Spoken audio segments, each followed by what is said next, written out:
मैं हूँ प्रिया आई हूँ शाइनी प्रिया पे आप सभी को किसी से मिलवाने। जी हाँ, आज मैं आपको मिलवाने जाने जाने वाली हूँ ऐसी शख्सियत, ऐसे व्यक्तित्व से जिन्होंने पहले प्रोडक्ट का इस्तेमाल किया सिर्फ अपनी हेल्थ को अच्छा रखने के लिए। लेकिन ऐसा क्या उन्हें अच्छा लगा इन प्रोडक्ट्स के अंदर, ऐसा क्या था इस कंपनी में कि वो सिर्फ कंज्यूमर बन के नहीं रुक गए, वो कंज्यूमर से क्रिएटर बने। क्रिएटर के साथ साथ उन्होंने शुरुआत की इस कंपनी के अंदर और आज वो एक अच्छी खासी इनकम के साथ में इस कंपनी के साथ में काम कर रहे हैं। तो जानते हैं उन्हीं से, उन्हीं की जुबानी, उनकी कहानी कि कैसे वो कंज्यूमर से क्रिएटर बने। तो आइए स्वागत करते हैं आशु शर्मा जी का। नमस्ते। नमस्ते आशु जी, कैसे हैं आप? नमस्ते। बिल्कुल ठीक, आप बताइए। मैं बढ़िया हूँ सर। तो बताइए कहाँ से बिलोंग करते हैं आप? मैं दिल्ली से बिलोंग करता हूँ। जी सर। सर आपके बारे में इतना ही जानती हूँ कि आपने इन प्रोडक्ट को एज अ कंज्यूमर यूज किया था, लेकिन मैं सच में जानना चाहती हूँ कि ऐसा क्या रहा कि कंज्यूमर से आप क्रिएटर बन गए। कंज्यूमर से क्रिएटर बनने की जो मेरी जर्नी है वो इस तरह से थी। वैसे तो मेरी लाइफ में जो फॉरएवर के प्रोडक्ट आए थे वो 2012 में आए थे, जब मेरी डॉटर हुई थी। तो उनके लिए सिर्फ हमने लिक्विड सोप यूज़ करा था, वो काफ़ी अच्छा लगा। फिर हमने पेस्ट यूज़ करा। तो सिर्फ यही दो प्रोडक्ट है जो कंटिन्यू हमारी फैमिली के अंदर आते थे। पर 2016 में मेरा एक माइनर सा एक्सीडेंट हुआ था, जिसकी वजह से मेरे राइट हैंड शोल्डर में आर्थराइटिस हुआ था और मेरा पूरा नर्वस सिस्टम वीक हो गया था और मेरे लेफ्ट हैंड ने काम करना बंद कर दिया था सडनली। जी। तो 27 दिसंबर की बात है और मैं ऑफिस जाने के लिए उठना चाह रहा था पर उठ नहीं पा रहा था। तो वाइफ ने गर्दन के नीचे हाथ रख के फिर मुझे उठाया, तो वहां से थोड़ा सा मेरा पेन जो था वो बढ़ गया था, जिस वजह से ये सिचुएशन आ गई थी। तो मुझे लगा हल्का सा है, तो थोड़ा बहुत दिखाया डॉक्टर को, यहाँ वहाँ शिकायत वगैरह कराई, बट कुछ असर आराम नहीं पड़ा। पर धीरे धीरे जब डॉक्टर की जर्नी स्टार्ट हुई ट्रीटमेंट की, तब पता चला था कि आर्थराइटिस हो गया है, नर्वस सिस्टम वीक है। तो ऑलमोस्ट 1 से 1.5 साल मेरा ट्रीटमेंट चला, बट मुझे कहीं पे भी कोई ज़्यादा खास असर मिला नहीं। तो डॉक्टर हमेशा मेडिसिन दे देते थे और पेन किलर होती थी उसके अंदर ज़्यादा था। जब तक पेन होता था मैं खाता था, और उसका साइड इफेक्ट ये रहा कि मेरे जो डाइजेस्टिव सिस्टम था वो बिल्कुल बुरी तरह से ब्रेक डाउन हो गया था। तो मैं कुछ भी खाता था तभी मुझे लूज मोशन लग जाते थे। तो वो एक बहुत ही क्रिटिकल सिचुएशन थी मेरी लाइफ में, जिससे मैं ओवरकम करना चाहता था। तो मैं ऑफिस भी नहीं जा पाता था। जितने दिन मैं ऑफिस जाता था उसके अकॉर्डिंगली मेरे को पे मिलता था। अगर मैं महीने में एक दिन गया तो एक दिन की ही सैलरी मुझे मिलती थी। बट परफॉर्मर था तो इस वजह से निकाला नहीं। 1.5 साल तक मेरी ऐसे जर्नी चलती रही, बट फिर दिमाग में आया कि यार ये कब तक ऐसा चलता रहेगा, कुछ ना कुछ करना पड़ेगा। हम्म। तो फिर मैंने नेट पे सर्च करना शुरू करा, तो मेरे एक फ्रेंड थे जो कि फॉरएवर ऑलरेडी करते थे। तो वो वापस दिल्ली आए थे बेंगलोर से, तब हमारा कम्युनिकेशन हुआ, तो उन्होंने मुझे कुछ प्रोडक्ट सजेस्ट करे। तो मैंने उनको कंज्यूम करना स्टार्ट किया था, तो धीरे धीरे रिकवरी होनी स्टार्ट हुई थी मेरी। और ऑलमोस्ट मैंने 8 महीने तक उन प्रोडक्ट्स को कंज्यूम किया, और 8वें महीने में मेरी सडनली अच्छे से रिकवरी हो गई थी। तो एक वो सिचुएशन थी जहाँ मैं लेफ्ट हैंड से एक पेपर नहीं उठा सकता था, क्योंकि मैं लेफ्ट हैंड से ही लिखता हूँ, सारे काम इसी से करता हूँ। तो अब राइट नाउ ये सिचुएशन है कि मैं सारे काम कर सकता हूँ, मतलब बिल्कुल फिट एंड फाइन हूँ, लाइफस्टाइल पूरी चेंज हो गई। तो ये मेरी जर्नी थी फॉरएवर के साथ। अब यहाँ पे मैंने एक कॉन्फिडेंस बिल्ड किया, क्योंकि प्रोडक्ट मैंने यूज़ करे, मुझे अच्छे लगे। तो जब मैंने दोबारा ऑफिस जाना शुरू करा, एक सिचुएशन वो थी कि लोग कहने लगे थे मेरी ब्रांच में कि भाई करियर ख़त्म हो गया अब, हमें नहीं लगता कि वो कंटिन्यू कर पाएगा। बट हम्म। धीरे धीरे मैंने कंटिन्यू करना शुरू करा, फिर मेरी वही वापस परफॉर्मेंस आई। तो वो लोग हैरान हो गए कि मतलब एक सिचुएशन ऐसी थी कि डॉक्टर ने बोल दिया था आप कभी भी पैरालाइज हो सकते हो। जी। तो मेरी ही कंपनी ने मुझे इंश्योरेंस देने से मना कर दिया था इस सिचुएशन की वजह से, बट वहीं से मैंने ओवरकम किया। तो कुछ जो मेरे क्लोज कलीग थे उन्होंने पूछा कि भाई एकदम कैसे क्या हुआ, तो मैंने उनको थोड़े थोड़े प्रोडक्ट बताए कि भाई ये मैं यूज़ कर रहा था, इससे मुझे ये बेनिफिट मिला।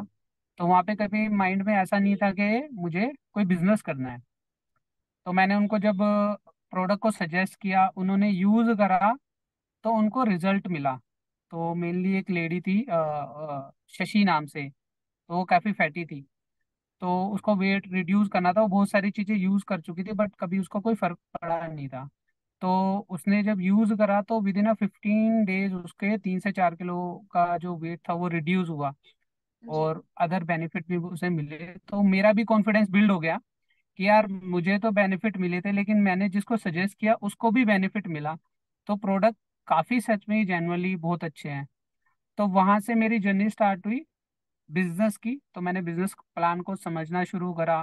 तो फिर धीरे धीरे मैंने अपने प्रोडक्ट की रिटेलिंग स्टार्ट कर दी। तो वहां से मेरी रिटेलिंग स्टार्ट हुई। फिर उसके बाद मैंने टीम बिल्ड करना शुरू करा।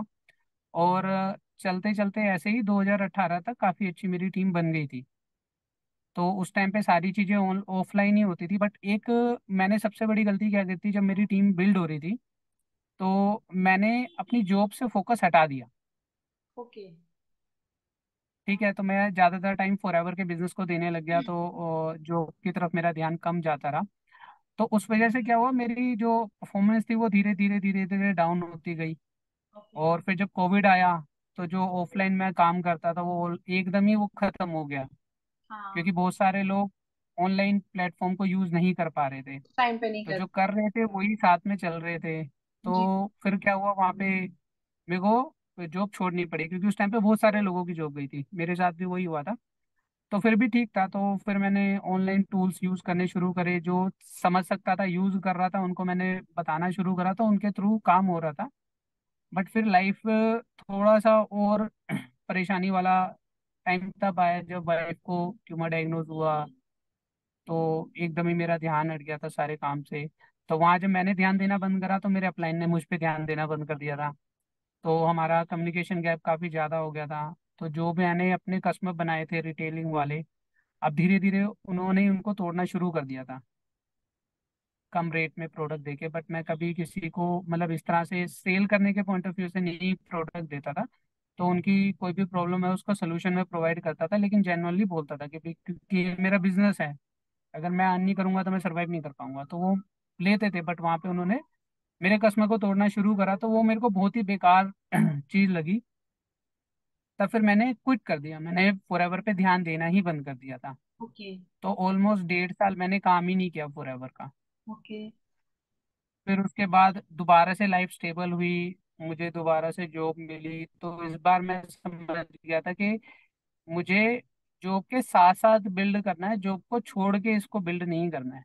जी। तो वहाँ पे मैंने नाम कमाया। फिर उसके बाद जब मेरी लाइफ स्टेबल हो गई तो जो मेरे मेंटोर हैं तरुण अग्रवाल जी, जहाँ पे डीएनए का जो उनका कम्युनिटी है उस समय जुड़ा हुआ था, वहाँ से मैंने काफ़ी सारी चीज़ें सीखी कि किस तरह से ऑनलाइन टूल्स को यूज़ करके नेटवर्क मार्केटिंग बिजनेस में लीड जनरेट कर सकते हैं, ये सारी चीज़ें। तो वो भी फॉरएवर में थे। तो ऐसे ही मैं ट्रेनिंग अटेंड कर रहा था उनकी। तो मैंने उनसे पूछा कि सर मैं अपना अपलाइन चेंज करना चाहता हूँ, बिकॉज ऑफ 1.5 साल से उनका और मेरा कोई कांटेक्ट नहीं था। तो थोड़ा बहुत जो भी काम कर रहा था उसका बेनिफिट उन्हें ही जा रहा था। बट वहाँ से मुझे कोई सपोर्ट नहीं मिल रहा था। तो वहाँ से मेरी फिर से दोबारा से जर्नी स्टार्ट हुई। तो मैंने अपनी आईडी को मूव करा, फिर से मैंने 2 सीसी स्टार्ट किए। और उनकी जो पर्सनल कम्युनिटी है जो फॉरएवर में काम करती है उसमें मेरे को इंट्रोड्यूस कराया। वहाँ पे मैं जब एंटर किया मैंने, तो मैंने देखा कि मतलब टोटली एक डिफरेंट कल्चर है वहाँ पे काम करने का। क्योंकि अभी तक जो मैंने काम किया था, जैसे ट्रेडिशनली बोलते हैं ना, एक कहावत भी है, तीतर के दो आगे तीतर, तीतर के दो पीछे तीतर। जी। तो जी। वैसे ही वाला ऑफलाइन में काम चल रहा था कि इसके आगे आगे आगे लगाते जाओ लगाते जाओ। बट वो सर्वाइवल मोड में कभी भी नहीं आ सकते थे उससे। तो यहाँ पे धीरे धीरे सारी चीज़ों को सीखा और डेवलप कर रहा हूँ। तो एक अलग पॉजिटिविटी तो है ही है, और एक एक्साइटमेंट भी है कि डेली बेसिस पे सभी लोग तो काम कर रहे हैं आपको इतना मैंने अभी जाना कि आपको एक तो प्रोडक्ट का बहुत अच्छा नॉलेज, क्योंकि आपको प्रोडक्ट पे इतना ज्यादा विश्वास हो चुका था। नो डाउट कोई अगर इस कंडीशन में होके उठ भी ना पाए और फिर वापस से खड़ा होके अपनी जॉब पे जाने लगे, तो प्रोडक्ट पे भरोसा होना तो लाजमी होगा ही। फिर आपने एक बार फॉरएवर ज्वाइन किया, फॉरएवर ज्वाइन करने के बाद आपने रिटेल करना भी शुरू किया। फिर आपने उस पे कहा कि मेरा क्योंकि ध्यान भटका, तो मुझे लगता है शायद कहीं ना कहीं पहले आपको इतनी तरह की अच्छी गाइडलाइंस या कम्युनिटी नहीं मिली थी। तो अब आपको कम्युनिटी मिली है तो आप अच्छे से काम कर रहे हैं। तो आपको क्या लगता है, मतलब सबसे ज्यादा जरूरी क्या है यहाँ पे काम करने के लिए? आपका जॉब का क्विट कर देना, या प्रोडक्ट का इस्तेमाल करना, या कम्युनिटी का सही होना, या आपका टिके रहना? आपको क्या लगता है क्या ज्यादा जरूरी है? देखो तीनों चीजें ही जरूरी है। आप जब तक आप यूज नहीं करते किसी चीज को, आप किसी को एक्सप्लेन नहीं कर सकते अच्छी तरीके से। क्योंकि जब आपने किसी चीज को इस्तेमाल किया है तो तभी आप उसके बारे में किसी को बता सकते हो। ठीक जी। है। फॉर एग्जाम्पल, अगर मैं कोई गाड़ी ड्राइव करता हूँ, अगर कोई मुझसे पूछेगा कि मुझे कौन सी गाड़ी लेनी चाहिए, तो वही मैं अपना एक्सपीरियंस शेयर करूंगा, जो मेरा एक्सपीरियंस होगा। अगर वो जी अच्छा बिल्कुल। होगा तो मैं उस गाड़ी के बारे में अच्छा बताऊंगा, जी। अगर वो बुरा होगा तो मैं उसके बारे में बुरा ही बताऊंगा। जी बिल्कुल सही। तो पर्सनल एक्सपीरियंस होना बहुत जरूरी है। आप जब तक प्रोडक्ट यूज नहीं करोगे उसकी पावर आपको नहीं पता चलेगी, पहली बात। दूसरा, आपकी सराउंडिंग बहुत ज्यादा मोस्ट इंपॉर्टेंट रहती है, कि आप किन लोगों में बैठ रहे हो और वहां से क्या आप इनटेक कर रहे हो, वही आपकी एनर्जी को बिल्ड करता है। तो आप जिस तरह के लोगों के साथ रहोगे उसी तरह का आपका काम होगा।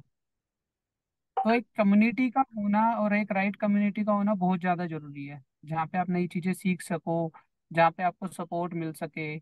आप कहीं भी अगर कहीं पे स्टक हो रहे हो तो दूसरा बंदा आपको हाथ पकड़ के आगे ले जा सके। तो कम्युनिटी का होना बहुत ज़्यादा जरूरी है। और दूसरा, अगर आप जॉब कर रहे हो, ठीक है, आप जॉब के साथ इसको बिल्ड करना चाहते हो तो आप इसके साथ बिल्ड करो। क्योंकि बहुत सारे लोग ऐसे होते हैं, मैंने देखा था, और जो मैंने भी गलती करी थी, जब हमारी इनकम मतलब ऑलमोस्ट ठीक ठाक आने लगती है, क्योंकि शुरू में, क्योंकि ये रिच क्विक स्कीम नहीं है कि भाई आज आप जुड़े हो तो एकदम ही पैसा आने लग जाएगा। एटलीस्ट 2 से 3 साल लगते हैं आपको एक बहुत अच्छी इनकम जनरेट करने में, जो कंटिन्यूसली आपके बैंक अकाउंट में आए। तो जब तक वो आपके सिचुएशन में आप जब तक नहीं पहुंचते, अगर आप जॉब कर जी रहे हो तो जॉब का रिस्क आप बिल्कुल भी मत लो कि भाई छोड़ दें। क्योंकि एक कंटिन्यूटी इनकम की आनी बहुत ज़्यादा जरूरी है, जिससे कि आप अपने फ्रेंड, अपनी जो फैमिली है उसकी डेली बेसिस की नीड को पूरा कर सको। और यहाँ से जो साइड बाय साइड आप इनकम जनरेट करोगे वो आपको सपोर्ट करेगी अदर चीज़ों में। जब आपको लगता है कि हाँ अब मतलब उससे भी ऊपर मैं जा चुका हूँ, और एक स्टेज आ गई है कि मैं ना भी रहूं या मैं काम भी ना करूं तो भी मुझे इतना अमाउंट आएगा ही आएगा, तब आपको जॉब को क्विट करके इस काम को करने की जरूरत है, मतलब कंटिन्यू कर मतलब सकते आप हो। ये कह रहे हैं कि पहले आपको प्रोडक्ट को यूज करना जरूरी है, ताकि आपका जो कॉन्फिडेंस लेवल है प्रोडक्ट पे बने, आपको प्रोडक्ट की क्वालिटी के बारे में मालूम चले। और उसके बाद में आपको इसमें सही कम्युनिटी का गाइडलाइन मिलना बहुत जरूरी है, जो लोग आपका साथ दे सके अगर कुछ गलत कर रहे हो, आज के बदलते जमाने में बदलती टेक्नोलॉजी का जो आपको सपोर्ट दे सके। ठीक है। और आपने ये भी बताया हमें कि अगर आप जॉब करें तो जॉब के साथ में से किया जा सकता है, लेकिन एकदम से जॉब ना छोड़ें, जॉब के साथ में पहले अपना बिजनेस ऑटोमेशन मोड पे पहले अच्छे से सेटअप कर लें। उसके बाद जब आपको लगे कि आप फ्रूटफुल इनकम आपको होने लगी, तब आप जॉब से क्विट करके इसको अपना फुल टाइम बिजनेस बना सकते हैं। सही कह रही हूँ ना सर मैं? हाँ जी, हाँ जी, हाँ जी। जी तो सर क्योंकि बहुत ही। 31 तारीख को जो पैसा आता है ना अकाउंट में, हाँ आप कुछ भी काम करो, वाइफ है तो वाइफ को पैसा चाहिए घर चलाने के लिए, सही बच्चे बात हैं है। तो बच्चों की फीस देनी ही देनी है। तो वहां पे ना एक पैनिक सिचुएशन क्रिएट हो जाती है, अगर मान लो उस महीने पैसे नहीं आए तो आप कैसे सरवाइव करोगे। हाँ तो और जॉब करते करते आपको ना बहुत अच्छा वो भी मिलता है कि आप ना कभी भी प्रोडक्ट खरीदने में आपको परेशानी नहीं होगी, आपको रिटेलिंग करने में परेशानी नहीं होगी, आपको किसी तरह का डर नहीं होगा। आप किसी के सामने बैठोगे तो कॉन्फिडेंटली बताओगे। लेकिन जब आपको पता है ना कि यार अगर मैं जा रहा हूँ मेरा प्रोडक्ट सेल नहीं हुआ तो मैं क्या करूंगा, तो उस चक्कर में गलती करते हैं लोग। तो प्रोडक्ट निकालने के चक्कर में इतना ज्यादा डिस्काउंट देते हैं कि वो कस्टमर ही खराब हो जाता है। वो जी। चीज़ हमें नहीं करनी चाहिए, क्योंकि जब तक आपके अकाउंट में पैसा नहीं आएगा आप सरवाइव नहीं कर पाओगे। और बिजनेस का पहला ही रूल है जी। प्रॉफिट। जी तो मतलब अगर आप प्रॉफिट बेसिकली नहीं हाँ। कमाओगे बिल्कुल बिल्कुल। तो आप फॉर एवर में भी सरवाइव नहीं कर पाओगे। हाँ ये है। यहाँ पे प्रॉफिट भी आता है, लेकिन बेसिकली आपको बिजनेस को बिजनेस की तरह करने की जरूरत है, ना कि स्कीम की तरह कि अगर आपने इसमें पैसा लगा दिया तो 2 महीने बाद पैसा डबल हो जाएगा, ऐसा कुछ नहीं है। You have to wait for it, you have to give the time efforts, और आपको टेक्नोलॉजी का यूज करना आना चाहिए। और अगर आप सही समय के साथ में इसको सही तरह से स्टैब्लिश करते हैं, तो आप एक अच्छी इनकम जनरेट कर सकते हैं, जो हर 15 तारीख को आपके अकाउंट में आने वाली है फॉर एवर कंपनी की तरफ से। तो आशु जी, हाँ मुझे जी, बहुत अच्छा लगा आपसे बात करके, और बिल्कुल क्लियर कहा आपने कि अगर प्रोडक्ट यूज नहीं करेंगे तो लोगों को शेयर कैसे करेंगे। और हेड्स ऑफ कि आपने मतलब इतनी कंडीशन से भी आप उभरे और अच्छे से आप कर रहे हैं, और अभी आपने फिर एक बार फॉरएवर छोड़ के फिर से ज्वाइन किया, क्योंकि आप में करने का जज्बा था, आप समझ चुके थे कि मैं कुछ गलत कर रहा हूँ, कंपनी गलत नहीं है, मार्केट प्लान गलत नहीं है, लेकिन शायद मैं गलत कर रहा हूँ, तो आपने अपने आप को करेक्ट किया। ऐसा साहस भी कई लोगों में नहीं होता है, जो भी बस निकल जाते हैं चीज से बाहर और फिर कंपनी को ब्लेम करते हैं, लोगों को ब्लेम करते हैं, लेकिन आपने वो नहीं किया। आपने अपने आप को करेक्ट किया और प्रोडक्ट का इस्तेमाल किया। तो मुझे बहुत अच्छा लगा आपसे मिलके। आई होप कि हमारे जो व्यूअर्स हैं उनको भी बहुत अच्छा लगा होगा, बहुत अच्छी जानकारी मिली होगी आपसे मिलके, एक इंकरेजमेंट मिला होगा उन्हें। तो ये स्क्रीन पे नंबर है आशु जी का, अगर आप प्रोडक्ट के बारे में कोई भी जानकारी लेना चाहते हैं, क्योंकि इन्होंने प्रोडक्ट को बहुत ज्यादा इस्तेमाल किया है, इनकी हालत देखी, पहले बता रहे कैसे तरफ कैसे हो गए हैं। तो आप इनसे जानकारी ले सकते हैं प्रोडक्ट के बारे में। और अगर आप जानना चाहते हैं कि जॉब के साथ साथ में आप कैसे बिजनेस कर सकते हैं, तो प्लीज आयुष शर्मा से आप कॉन्टेक्ट कर सकते हैं। और कोई भी और सवाल हो फॉरएवर से लेके या कंपनी को लेके, प्रोडक्ट को लेके, बिजनेस ऑटोमेशन को लेके, तो आप मुझे भी व्हाट्सअप कर सकते हैं। तो मिलते हैं नेक्स्ट वीडियो में शाइन विद प्रिया के साथ, आप सभी से किसी और व्यक्ति या किसी और जानकारी के साथ।